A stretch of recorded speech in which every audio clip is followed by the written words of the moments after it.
Ladies and gentlemen, we all want to get better at the game of chess, but it's not always clear what's the best way to do that. You could watch YouTube shorts of opening traps and go try to use them. You can try to play against bots. Maybe you study endgames. Maybe you play a lot of blitz or do a lot of puzzles. Or maybe you watch a guy who is rapidly balding and wears many tank tops on YouTube for advice. Well, in today's video, I will show you what I think is one of the most important skills, and it's going to apply to you if you're 400 elo, 1500 elo, 2500 elo, or even above. And that is the art of analyzing your own games. I'm going to play a blitz game or two. I'm going to narrate my thoughts to you, and then I'm going to hit game review. And I'm actually going to show you how to get into the details of every single move that you play using game review or just using self-analysis. That's all I gotta say. I hope you enjoyed today's video. Do let me know if you do, because I could do some more like this in the future. Now I'm gonna boot up a game. I'm gonna try to obviously talk about my moves, and of course you are not 2700, 2800. You don't have to worry about necessarily playing some of the people who I have to play against. You might be playing your own demons. You have to play 1500s, 800s, 300s. I don't know what your elo is in chess, but I would imagine, you know, you've got to play some strong people. I hope I get a game soon, because if this lasts much longer, then I'm probably going to have to make some sort of edit. And there we go. We have a game. We're playing actually somebody from Indonesia. My opponent plays d4. I'm going to play a Dutch defense. So the first stage of any chess game that you play is obviously where the opening ends. My opponent plays knight f6, bishop g5. So I said my opponent plays knight f6 because I was about to go knight f6. Of course, they could take, which is probably their idea. I'm going to do this, and already we have a bishop for a knight trade. Let me play pawn to d5. I would imagine the move c4 is coming, and yeah, there's a lot of ways that black can play this position. I'll put my bishop out. Oh, h4 is very, very aggressive. Let's try to counterattack in the center with c5, and we're just going to be, we're just going to be playing chess. That's like what a person does, right? They make split-second decisions, whether you're playing a 10-minute game or a 5-minute game or a 15-minute game. You try to play quickly, you try to play accurately, you try to make good decisions, but then after the game, that is when the analysis comes in handy. So I'm gonna castle, I'm gonna castle queenside. I don't actually care if I lose this game. I would rather show you how to analyze your games in a more responsible and organized way. Okay, that's kind of my goal. So I might play a few moves that are a little bit more aggressive and just sort of like show you how to analyze the game after it concludes. I expect they might take and put a knight on f4. Also, I have a lot of development here, and I'm kind of ready to move my g-pawn. I don't think I want to trade. I don't want to trade. Knight takes d5 might be the loss of a pawn, by the way, but maybe not, because I have, like, tricks. But maybe I don't have any tricks. Maybe I do have tricks. I'm going to take on d4. I can take on d5 and maybe give a discovered check. So, for example, discovered attack. So if here, I'm going to take bishop b4, check, and then I'm going to win the queen. If the king is open, I can also maybe play knight takes and do the exact same thing. My queen is hanging. I have to go here. I didn't have anything else. We'll probably have a trade and maybe this. But then I can actually do this anyway, which is very funny. Because after take, I have bishop b4. And I'm going to be winning the queen in the center. So it looks like I have won the tactical battle here in the opening, and I have a good time advantage. Clock is not really something that you can utilize like in analysis. I don't know if people I don't know if the bots are going to do a fair job there, giving you coaching with clocks. I really want to play bishop h2 check. Let's go here. Let's sneak through. So now neither one of these pawns can take me. My pawn has kind of made it through, and it's 2 squares away from queening. This doesn't quite work now because it would just be a fair trade. I can still do it, maybe. I don't know if it's the best move. I also do like knight to e5, and then queen would come here, and then maybe f5. Let's do that. Let's go knight e5 attacking the queen. Oh, that's not a bad move. Maybe I block. Or do I trade queens? I'll trade queens. And maybe g6. That might lose a pawn, but at least I'm opening up the king. And my opponent's doing a nice job here catching up on time. Again, this is how chess works, right? Like, your opponent plays good moves. They don't always play bad moves. And it's up to you to prove that you have an advantage. I expect this. I still have a 20-second time advantage, which I do think is important, but all of a sudden that might happen and the advantage could disappear. All right, pawn's just going, you know, pawn is just, he's trying to make it through the entirety of my position. I don't know if he's going to be able to do that, but I still have a time advantage, but it's not as healthy anymore. And obviously, you know, as time gets lower in a chess game, the quality of your play is going to go down. That's just natural. Nothing you can really do about that. So when we go to the game analysis feature, which will happen in a moment, we have to analyze the game in the right way. In the meantime, prepare yourselves for a massive time scramble, which could end in a very messy way. We will do our best for it to not end in a very messy way, but no guarantees. He only has 30 seconds, right? So that is definitely a positive. I'm trying to like anchor in my bishop. I am a little concerned about where this is, but not insanely concerned. I think I'm winning this pawn. That's not what I really expected to happen, but I'm suddenly winning this pawn. Take, e6. And,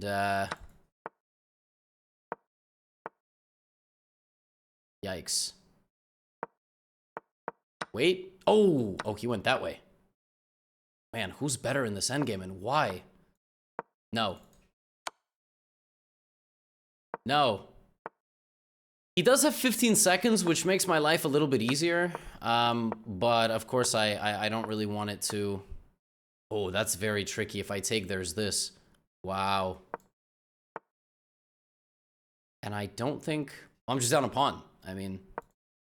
I was gonna say, I don't think it's a good decision to trade down in the king and pawn endgame. And it's definitely not a good decision. Let's bring the bishop back. No. Now, if you want to win this game on time, you have to make sure that you don't trade.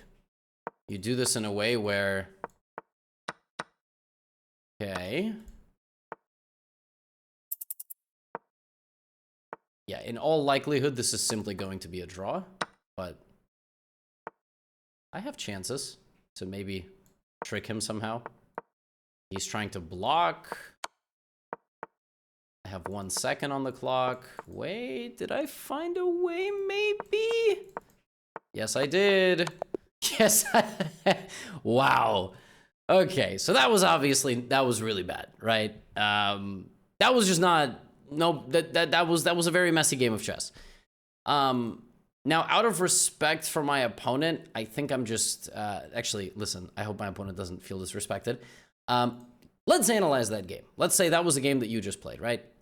What was the summary of that game? How do we actually get better from a game like that? This is what you do, right? So you go over to your page, you know, you refresh, you find the game, and then you got to analyze it, right? So you can analyze it, you can hit game review, and you can do it on your own. You know, this thing is going to spit out a couple of things, and I do think it is very important to dive a little bit deeper into all this stuff. So the accuracy is fine, right? Obviously, we both played horribly in the endgame, which one of these actually looks maybe even similar to yours, right? Chess.com thinks it was a game played between 2550 and 2700. Listen, I'll take it, right? I'll take it. And you go through a game like this, right? And Chess.com is going to say things are a book move up to a certain point. That's number one. You're going to have a handful of moves that are book moves until a certain point. And the opening that I played is the Dutch defense. So the evaluation is a little bit higher by default in certain openings, like 0.4, 0.5.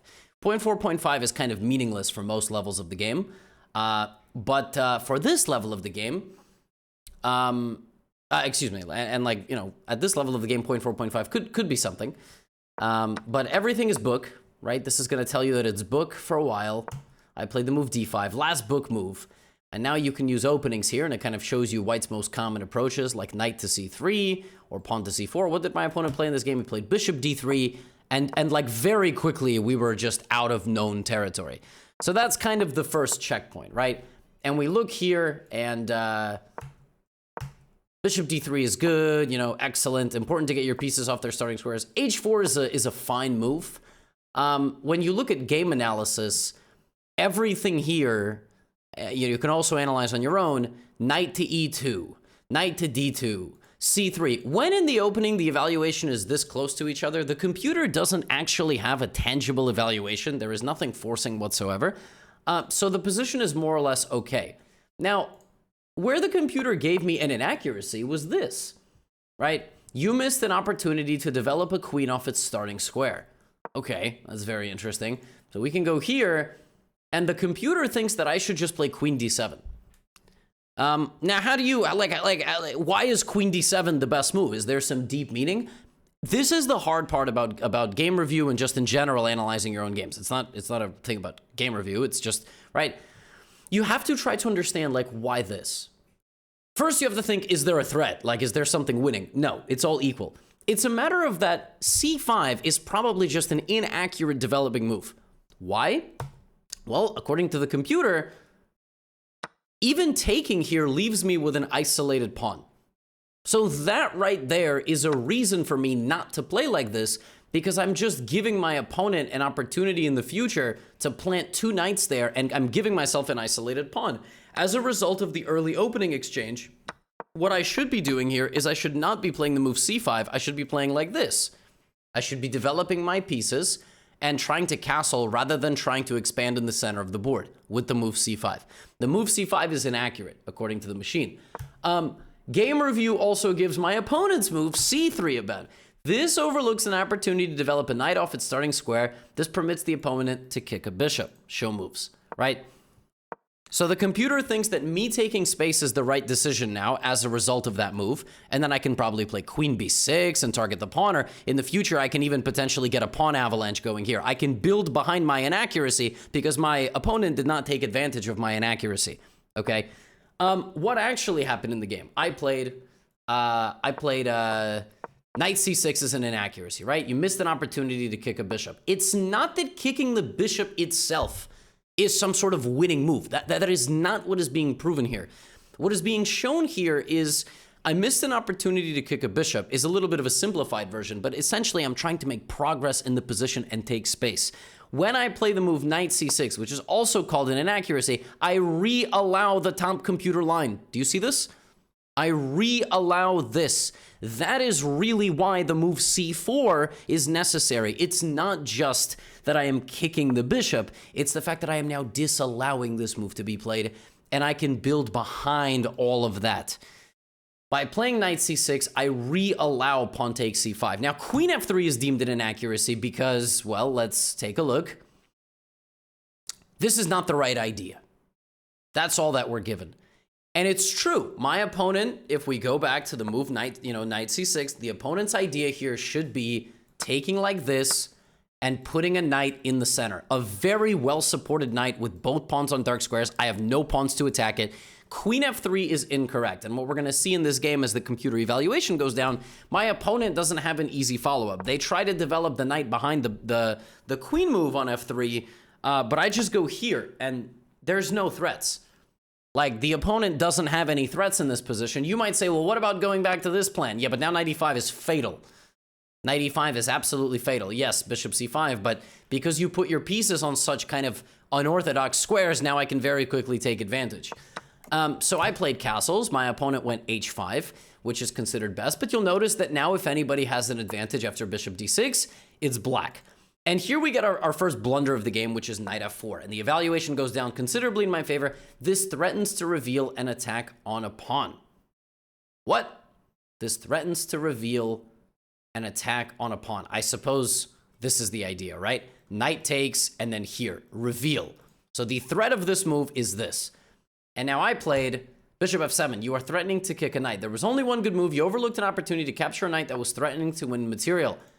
So bishop f4 was the right idea, but then you say, but why? But why is that the right idea? Oh, because of g5, utilizing the new position of the queen. And then if en passant and all of this, well, now it's actually black who is arriving very quickly to inconvenience white. So how do you summarize that? How do you summarize what just happened, right? Well, it's not that I missed bishop takes f4, it's I missed the follow-up of queen f4, g5. And by the way, even if no en passant, the point is that I took space.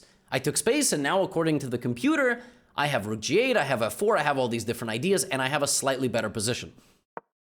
I played bishop f7, and now white has a pleasant position again. My opponent took on d5. Knight takes d5 is a miss. Why is it characterized as a miss according to game review? What did the computer say instead? Apparently, I had some, well, that happened, actually. Literally, everything that we're seeing is about to happen. So bishop takes f5, bishop e6, this blocks an attack. This was all normal, and now d3 is a mistake. You missed an opportunity to win a tempo by threatening a queen. So what I should have done is probably played knight e5, which is what I played in the game, but I played it a little bit later. The computer thinks that this. Now, sometimes game review thinks that a certain move is like really, really good, but it thinks something else is considered like a mistake, like the move d3, because it just gives a slight advantage to the opponent, right? So d3 is considered inaccurate if and only if my opponent plays c4, anchoring the knight and preparing knight c3. I missed that. So d3 is a bad move if and only if the move c4 and knight c3 get played, according to the eval. But that's it. Only if that. And if you're 700 and that's what it says, it's, you know, technically it's right. Like d3 is a mistake. Technically in this position, the move d3 is a mistake. But practically speaking, if my 2600 opponent didn't find c4 and instead went here, you know, and didn't play the best move, then there's probably nothing wrong with the move. So in the game, I said bishop h2 is not what I wanted, although it's a completely reasonable move. I played knight e5, queen h3, and taking the queen, doubling the pawns is actually a bad move. And let's see what the computer says about that. It says, you missed an opportunity to block an attack. Yeah, so the computer, it's not about blocking the attack on my queen, it's more that the queen trade there is not the right decision. So you have to say, why does the computer want f5? Why is that the top engine move? And then you got to take away the reasoning. Well, it's because the queen trade was bad. It's because this queen trade I thought was good for me. It's not good for me, okay? It's not what the computer wants. And then I played g6. You permitted the opponent to create a pass pawn. This is very clearly a mistake. And it's a mistake because I just thought that this was not so scary. But as it turns out, you know, after all of this, my opponent now, in fact, has a pass pawn. So the move g6, according to the game review, was an inaccuracy. And now we are seeing why. What pass pawn was created? It was this one. So I blundered a pawn. It's not even that I blundered a pawn. I mean, I got it back. But now this, right? And now we have more or less normal stuff. f5 is good. This kicks an opposing knight. This time for you to get out of trouble. Excellent move. My opponent is now building an advantage. Look at this, +2. All right? Now, not the best move, but not bad either, right? And now my opponent is just slowly building behind the f-pawn. All right? And this goes on for a while. Like the shuffling back and forth, h4. This isn't a mistake, but there was something better. What was better? Instead of h4, according to the computer, I could have played rook e6. But then you dig a little deeper and, okay, rook e6 and h4, according to this, are about the same. But according to game review, it says +2. And the reason for that, if you go into your settings, is that game review might run at a different depth. My browser Stockfish goes to a 22 depth, and this is a 20 depth because that's, So just because it's a little different, it's not always necessarily so black and white, no pun intended. h4, rook f8 was not a good move, but I was doing my best. And this is sort of the process. This is the delicate process. My opponent advanced, e5 is a miss, threatens to kick a rook. There was only one good move there. This misses an opportunity to win a bishop. Where was the opportunity to win a bishop? Maybe knight e5. Maybe knight e5 is the idea. So the point is that after take, I cannot take the pawn because after this exchange, there's rook e8. But then after at the end, there might be rook f2. So this is the way you handle the game review in your own games. And obviously, as we get into the endgame and all of this happens, it was still my opponent trying to play this for a win. Let's see what it says in the endgame. This move doesn't hurt you much, but it doesn't help either. Okay, knight f3. This game was close to balance, but now you're in a worse position. Okay, so what is the best move here after knight f3? Okay, what is the best move after knight f3? I played bishop e7. I apparently should have played this and ran to get these pawns. And if something like b3, I can attack the pawn. And if something like this, I can even create problems. Now, obviously, the game review is going to have a bit of an aneurysm as we're moving through here because we both had very little time. You ignored an opportunity that threatened a winning pawn, to threaten winning a pawn, move a piece to safety, and this sort of got, you had a chance to reach a more equal position here. You only had one good move in that position. What was my good move? It was king here, And this is the delicate process of analyzing one of your games with a game review. And obviously, when there's 8 seconds on the clock, the game review is gonna, it's still analyzing the moves themselves. It's not actually analyzing the fact that there was 2 seconds. One day it might be smart enough to be like, well, you had low time, so it's not a big deal. And obviously the quality of play will go down, but that is the way you do it. Every single time you play a game, you need to come away with these moments. Like, why is c5 and c4 here considered to be good for black? All right? And then you try to dig around, like, what is the follow-up, right? Like, okay, I see, like, knight c6. It's just a matter of transforming the position the wrong way, right? That's what it comes down to. When game review tells you you miss a chance to attack a bishop, it's not telling you you're going to get the bishop.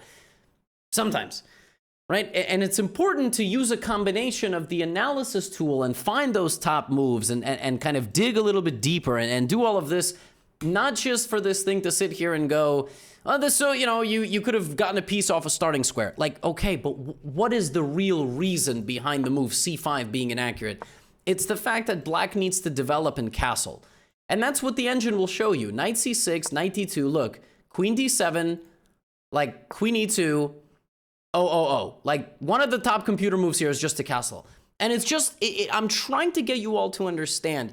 Hopefully all your games are not just, oh, I hung 4 pieces, so in the next game that I play, I'm going to hang 2, right? It's a matter of, you hit game review, it tells you all of these things, and it's important to understand what exactly was wrong with the move. Yes, you can hit best, and yes, you can hit show moves, but toggle back. Do a little bit of a deep dive and try to understand if there's only one move of advantage for the other side, you didn't always make a mistake. If you missed a one-move tactic, like I gave you an example a little bit earlier.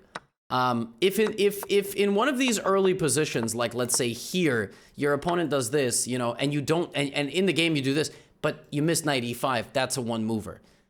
But chess is more than that. That's what I'm trying to nail home here. That's the way to use game review. Yes, it can tell you you're brilliant and you're so smart and you're so clever, but there is more to it than that. So, and obviously, we can keep doing this. Let me know if you want me to do this in a future video with a couple of subscriber games. I figured I would just show you the process of playing a game, having thoughts about it, and then putting it into game review and going back and forth and uncovering all the little intricate details of why a move is considered inaccurate, or the difference between the game review and the analysis and the browser and so on and so forth. Hope you enjoyed. Now get out of here.